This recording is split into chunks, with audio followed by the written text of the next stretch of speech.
Ahead. Yes, I too have eyes. We're 5 minutes out. He tips right to fit through a bottleneck in the water-carved canyon, and my weight shifts, the belt of my saddle keeping me in place. Once we're through, I rip off my gloves, shove them into my right front pocket, then scan both sides of the raging river for signs of life. I need you to slow down. I can't tell if those are people or trees. You ask for speed and then complain when I provide it. But he slows as the landscape shifts into the high plains. This is the only logical path they'd take to... I spot a line of civilians hiking towards us on the southern bank of the river. There! I have relayed to Fear. The Griffins and Andarna will stop there first as planned. 1 minute. Prepare yourself. The pressure is dropping. We fly toward a storm.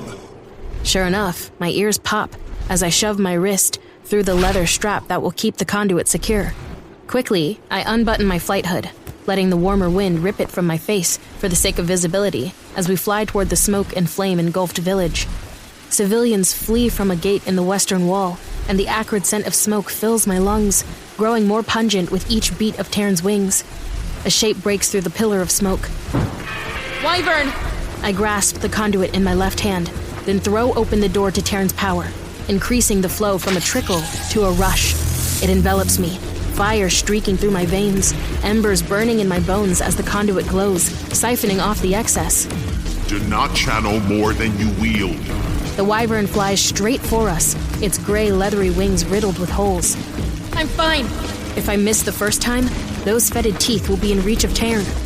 I force myself upright against the wind, my core tightening to keep me steady as I lift my right hand, then take aim and release the power with a snap.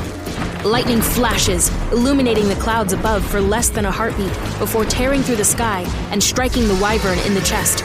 The beast falls, and Taryn passes so closely overhead that I catch the scent of charred flesh. There's no time for relief, as 2 more burst through the smoke. We're outnumbered, and while Taryn is bigger, they are faster. High ground! Taryn banks right and climbs, putting the village behind us. I turn as far as the belt on my saddle will allow and raise my hand, welcoming the burn as energy gathers within me. But they're on us! Too close to strike without endangering Taryn. The large wyvern's enormous jaw opens, revealing blood-stained teeth, and its tongue curls as it lunges with a burst of speed. Taryn!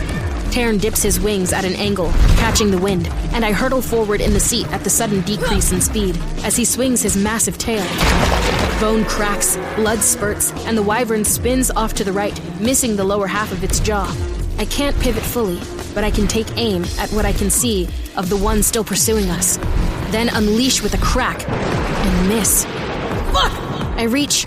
If you remove that belt, I will unseat you over the river and let your meager gods sort you out.